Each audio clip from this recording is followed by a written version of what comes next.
Bienvenidos a la parte 14 del curso. Hoy vamos a continuar hablando sobre educación. Habíamos dicho en el otro video que el objetivo de la educación es producir individualidades hipnotizadas a fuerza de hipnosis y no individuos que piensen inteligentemente por sí mismos. La educación masiva, obligatoria y jerárquica de la sociedad industrial es mejor que el analfabetismo, pero la educación debe ser algo deseable para el individuo y no algo coercitivo, o sea, que lo busque espontáneamente, sin coerción. La educación no es neutral, como muchas veces se cree. Condiciona para conservar ciertos ideales, comportamientos, porque participa en una de las opciones de los conflictos. No nos transmiten conclusiones. Es el educador el que piensa por el alumno, que a su vez ese educador fue condicionado por su instrucción previa. Como decíamos antes en el video anterior, en la educación nos dicen qué pensar y cómo pensar. Se puede argumentar que el condicionamiento que nos trae la escuela y la educación no es definitiva ni un destino fatal, ya que muchos la cuestionaron, ¿sí? Y se salieron de ese adoctrinamiento, pero salieron poniendo el énfasis en el otro polo del conflicto. Recordemos que una de las leyes del ámbito C es la dualidad, la hipnosis, o sea, el pensamiento es hipnótico y no se puede explorar el mundo con esa carga que nos parcializa y nos conduce a la oposición y a la guerra. El aprendizaje acumulativo de la memoria, sin el aprendizaje no acumulativo de la percepción unitaria, trae miseria y guerras interminables. Trae un imperio, como dice Rubén Feldman González.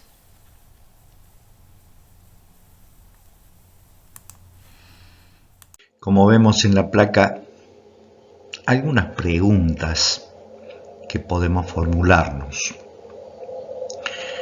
Por ejemplo, ¿y si dejáramos explorar a los chicos, a los niños, y los docentes fueran un facilitador? ¿Y si se enseñara en contexto? Es decir, se ayuda al niño a ubicarse en el mundo de hoy. ¿Y si los alumnos también evalúan al docente? ¿Y si a la educación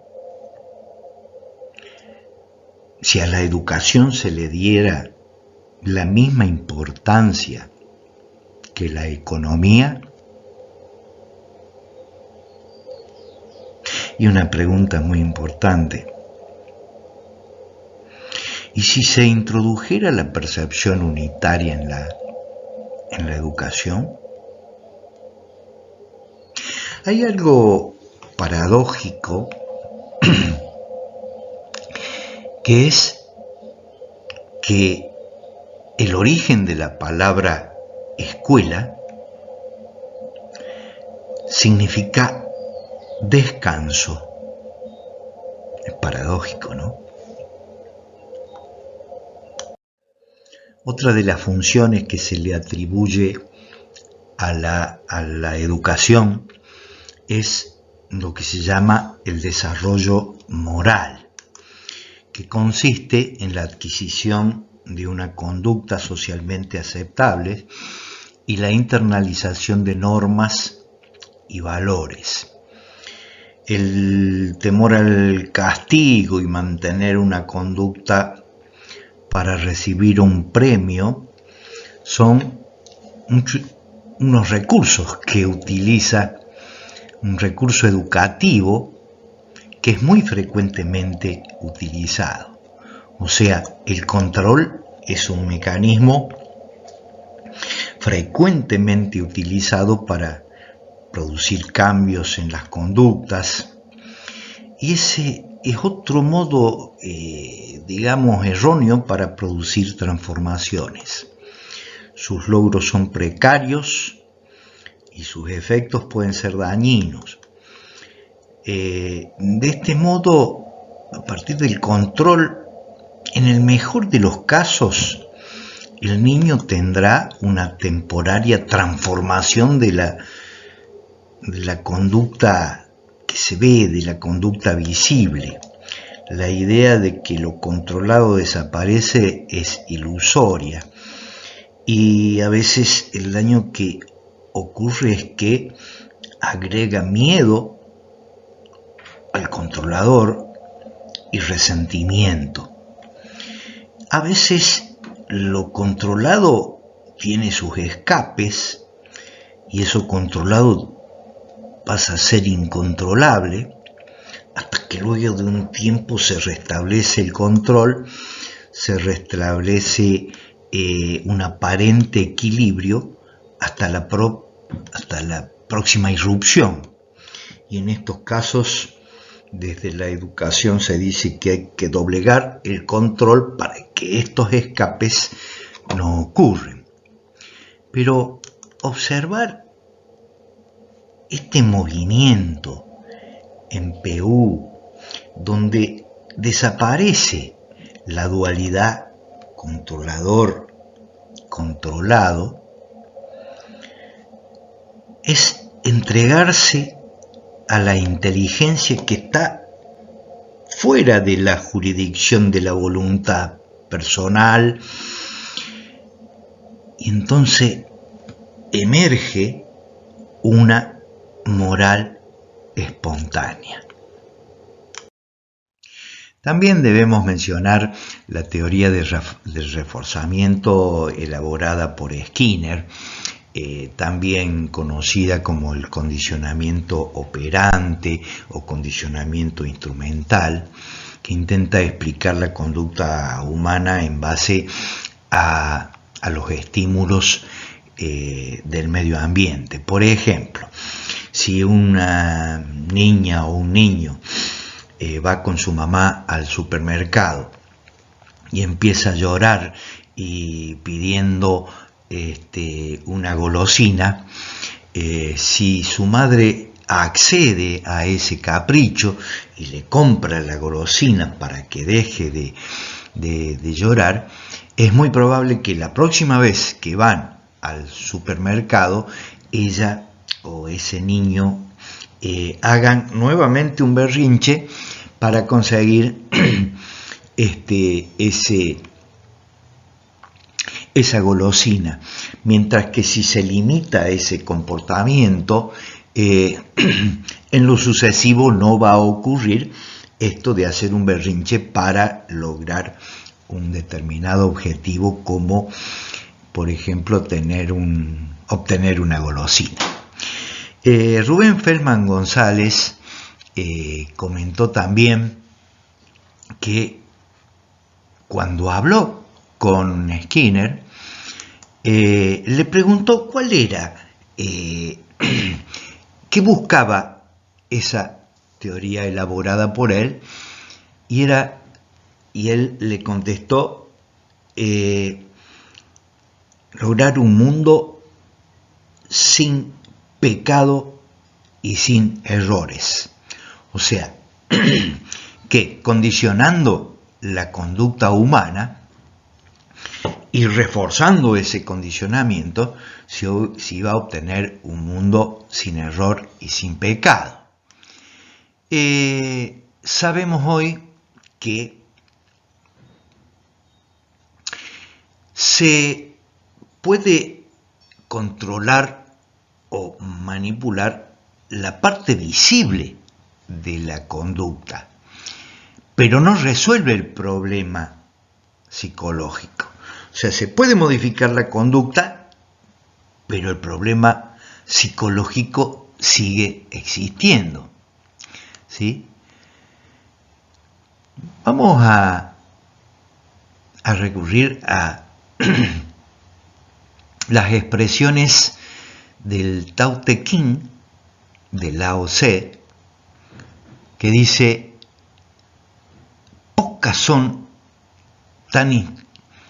pocas cosas son tan instructivas como las lecciones del silencio, o tan beneficiosas como el no intervenir. Pocos en el mundo llegan a comprenderlo. Lo pacífico, lo sereno son las cosas que restauran el orden del universo. Guiar sin dominar es la gran virtud. Vemos cómo la percepción unitaria en la educación sería la solución. Esa madre, en percepción unitaria, la inteligencia que opera en la percepción unitaria, que le llamamos la inteligencia de B, es la que le va a indicar qué hacer en ese caso puntual con esa niña o ese niño. Hemos hablado en este curso sobre la inteligencia. Hemos dicho que hay una inteligencia del ámbito C, que tiene que ver con la lógica, con la razón. También debemos recordar que el ámbito C, una ley, es la incoherencia. También hablamos de la inteligencia en B. Es muy frecuente, y vamos a coincidir en esto, cuando decimos que la naturaleza es sabia. Por ejemplo, en el ojo hay lentes que hace millones de años, la perfección del ojo, cuando por ejemplo la óptica desarrollada por el ser humano tiene unos 300 años. La biología, la naturaleza, la sabiduría de la naturaleza ya hace millones de años que sabía de óptica. ¿Por qué estamos hablando de eso? En la educación, por ejemplo, esa inteligencia de B muchas veces es interrumpida por la inteligencia de C o la falta de inteligencia de C, porque hay conductas también irracionales en C. Por ejemplo, vamos a un ejemplo que puede ilustrar esto que estoy tratando de transmitir. Un caso donde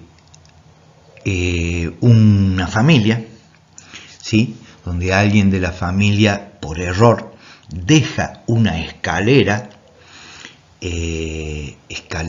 colocada para subir al techo, y en un descuido también un niño pequeño empieza a subirse la escalera con el peligro que eso implica de caerse, de quebrarse o incluso poder tener consecuencias más graves. Entonces, normalmente en la educación convencional, la que todos tenemos en nuestro pensamiento es, cuando se ve a ese chico, darle un castigo y un reto suficiente como para que él no vuelva a repetir esa conducta. que sería el condicionamiento operacional de Skinner, ¿sí? Entonces, ese niño es muy probable que cuando esté solo y nadie lo ve, por intriga o por curiosidad, quiera incurrir en esa conducta peligrosa.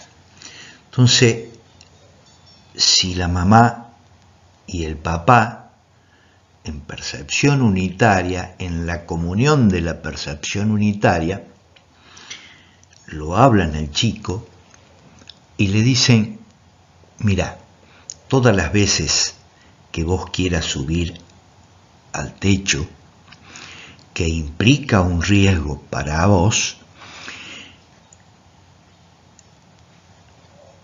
avisás a algún adulto presente que te ayude a subir, y si no hay un adulto, esperás que llegue uno de nosotros y subimos al techo juntos. De hecho, lo realizan en ese momento y el chico no se queda con ese no definitivo, donde tiene muchos no a priori en su ansia por experiencia, tiene muchos no a priori. O sea que acá hay una posibilidad. Lo que se condiciona es el momento. Entonces, ese chico tiene confianza en el adulto, entonces no realiza esas conductas peligrosas, y el adulto tiene confianza en ese niño. Cuenta Rubén Feldman González que su padre también tenía esa actitud de apertura hacia las experiencias de su hijo, que no lo limitaba. Entonces, cuenta que una vez, cuando él ya era lector de Krishnamurti, le manifiesta a su padre el deseo de conocer a esa persona tan maravillosa como fue Jiddu Krishnamurti. Entonces su padre le dice: ¿y por qué no lo vas a conocer? No, porque vive en Estados Unidos. ¿Y por qué no vas a estudiar medicina a Estados Unidos? Así lo conoces a él. Medicina ya era un deseo de estudio de Rubén. Y o sea que le habría siempre una posibilidad que, cuenta Rubén, es lo que le hizo desarrollar la confianza en la vida.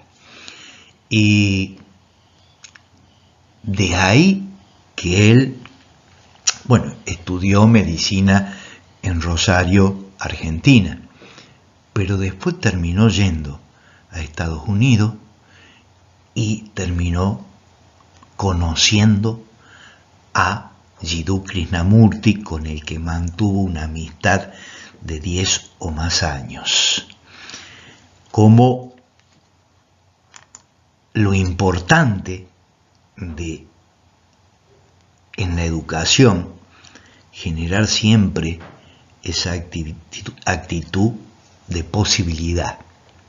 Para eso vamos a recurrir también a una frase del Tao Te Ching de Lao Tse. Dice: al no guiarse por límites, se puede ser un gran guía. Internet puede cambiar la infraestructura de la educación en todo el planeta. Con el advenimiento de la computadora, lo estamos viendo. No solamente cambia o lleva a formas de aprendizajes que no tienen precedentes, no solo por la tecnología, sino por los fenómenos psicosociales que causa, por ejemplo, las redes sociales y la existencia de Internet. Vemos después, incluso después de esta pandemia, vemos cómo no se necesita tampoco un aula para aprender. Los chicos aprendían desde su casa. No estamos hablando de que no tienen que existir las aulas, pero que hay otras posibilidades, estamos diciendo. También vemos que los niños le enseñan cómo usar la computadora a los padres o los maestros. O sea que no hay una estructura formal del aprendizaje, hay un aprendizaje mutuo y progresivo que nadie guía ni controla, o sea que aquel que esté dispuesto a aprender puede enseñar. O sea que aquí estamos incluso poniendo en duda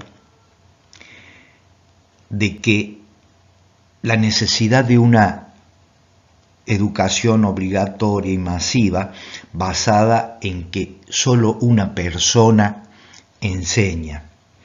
También, cuántas cosas de la vida imaginaria hay que no solamente no enseñar, sino desaprender. Y la escuela debe dejar de ser un lugar apartado de la vida comunitaria, de la vida familiar, como si fuera una isla dentro de una sociedad.